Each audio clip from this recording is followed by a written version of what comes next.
Namaste to respected principals, sir, other teachers, and my dear friends. First of all, I would like to thank our Vice Principal and Professor Sir, Mr. Chanakisma Sir, for giving me the opportunity to present my seminar topic that allotted by him, and my topic name is Critical Analysis of Human Rights Policies and Programs in India.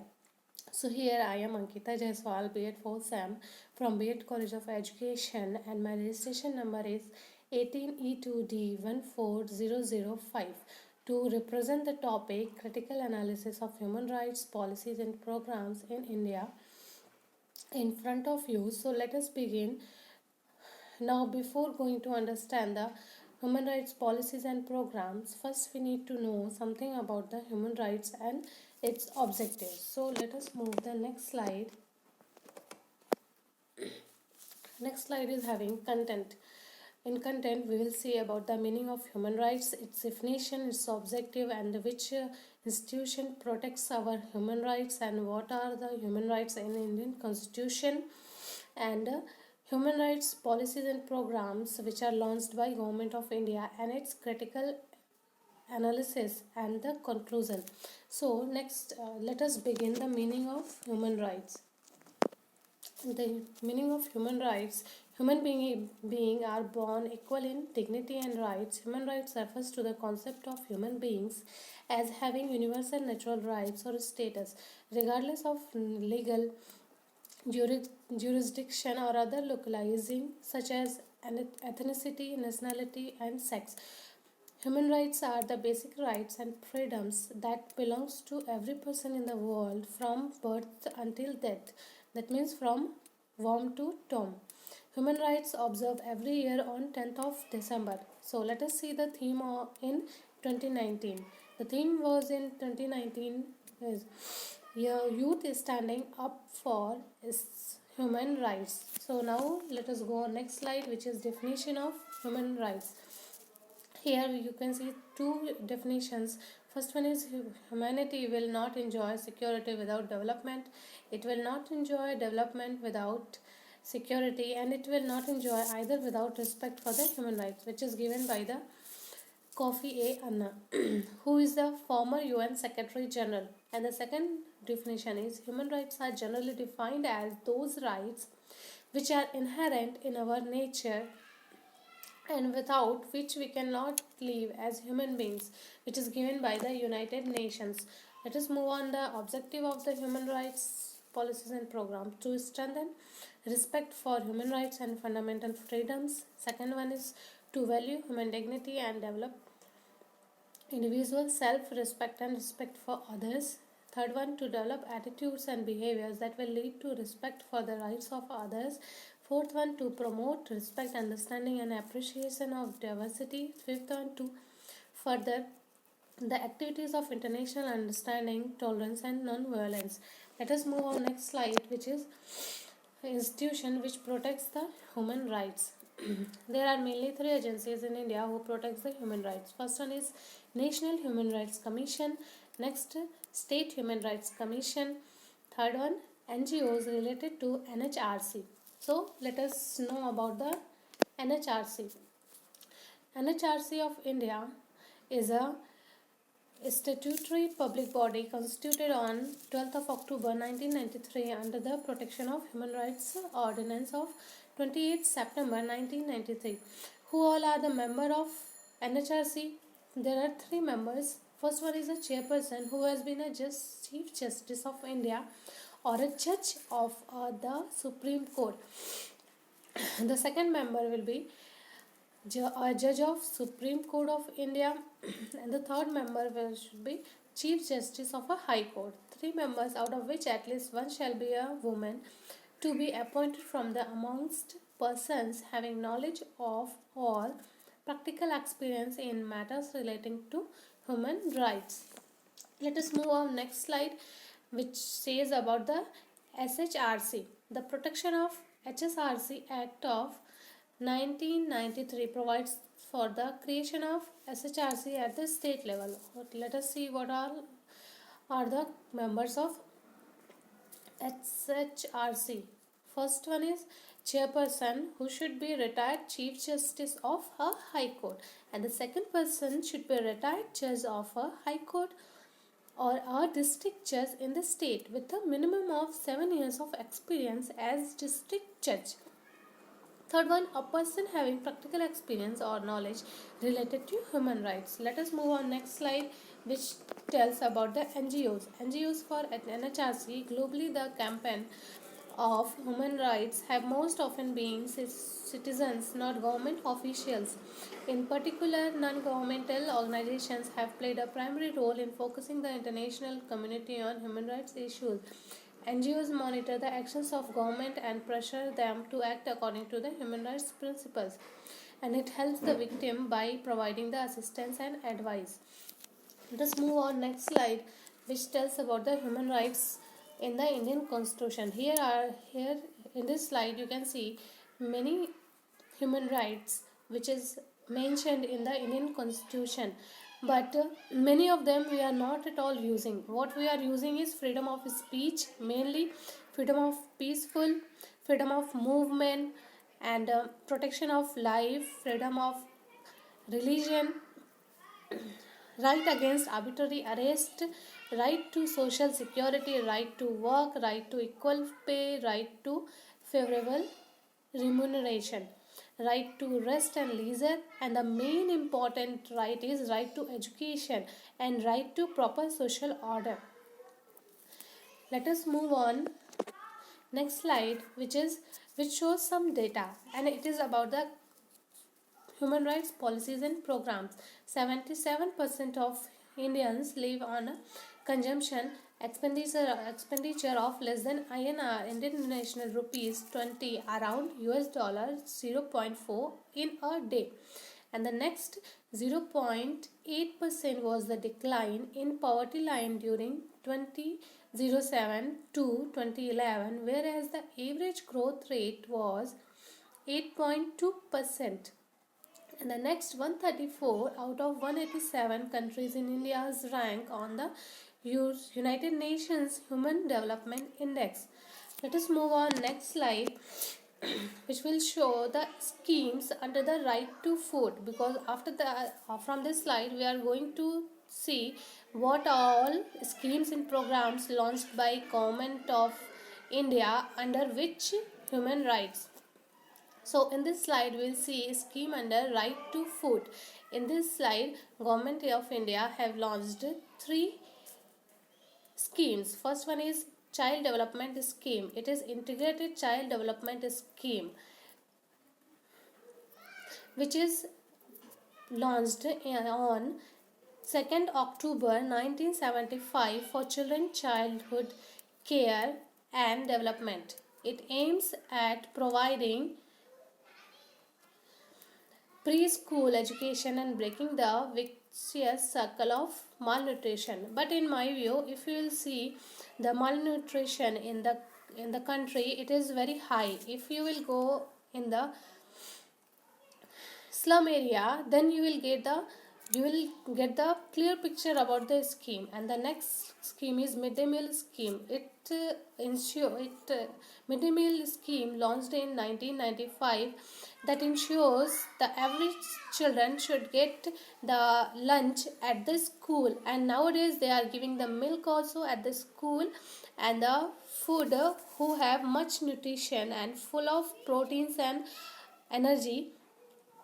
But in the other side, we have seen many cities, their students fallen sick and they hospitalized because of the lack of concentration and lack of guidance in the midday meal scheme. Next one is public distribution scheme. It was launched on 1997, and it was the world's largest food subsidy program. It is a major scheme meant to ensure availability of selected essential commodities at affordable subsidized prices. It ensures that people or BPL holders should get the grains of raw material of food at the fair prices. But the other side of this scheme was who doesn't have BPL cards, they cannot get the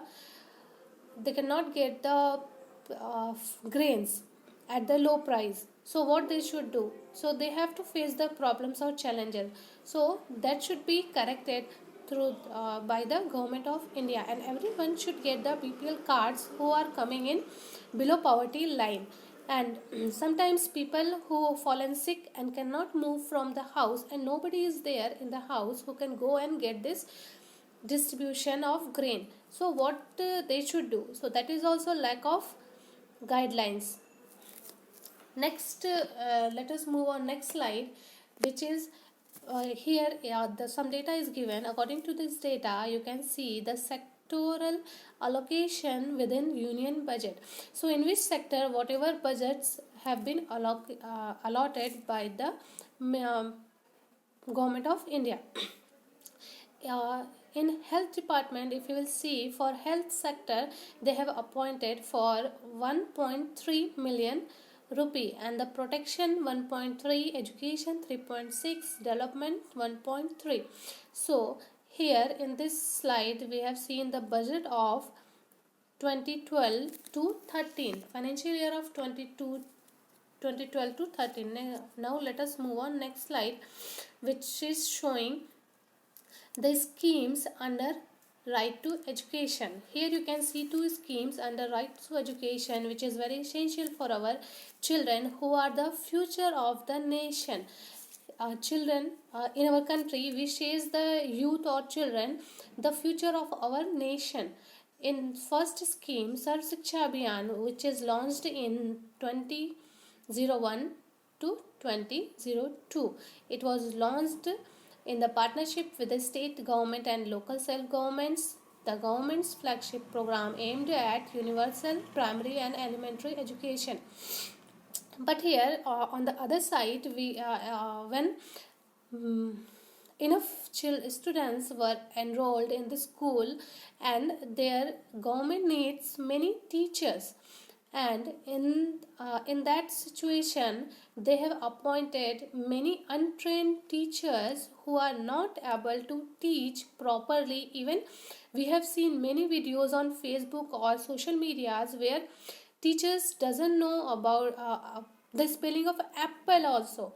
So how they will teach the future of our nation called children, how they will teach? So that is the backdraw of the scheme. Next scheme is Beti Bachao Beti Padhao Yojana, which is launched in 2005. This scheme was launched by PM Narendra Modi on 22 January 2015, which is run most jointly by the Ministry of Women and Child Development, the Ministry of Health and Family Welfare, and the Ministry of HRD. Beti Bachao Beti Padhao campaign is a national initiative jointly which aims to address the issue of declining child sex ratio image. It is a very good initiative which is taken by the government of India by Narendra Modi. It is we can say this scheme has the plus point, which is Beti Bachao, and because of why we should bachao the Beti, then the Modi said we should save the girl child, because the ratio of girl child is very less as compared the boy child. So we should save the girl, and we should make them study so they can be stand on their self, and no one, and they should be independent. No one should look at them we have to feed them. They can feed on their own. Let us move on next slide, which is about schemes under right to home. If you will see these two schemes, this says every person of the India need to have the house. They should not be landless or houseless. First one is Indra Awas Yojana, the National Housing and Habitat Policy, which is launched in 2007, and it is a scheme for BPL families, especially for ST/SC. And this house is constructed for the ST/SC scheduled caste, and on the other side, this has failed to reach the poorest of the poor. That means this policy should provide the benefit for the who actually needs it, not only STSC or SC. They all whoever needs it, they should be get benefited. That should be the objective of this scheme. Next scheme is Pradhan Mantri Awas Yojana, which is launched in 2015. Under this, everyone should have the house on their own and a family. So this gives very good. This is a very good initiative about the who doesn't have the house for them. And come on the next slide, which is about schemes under right to health.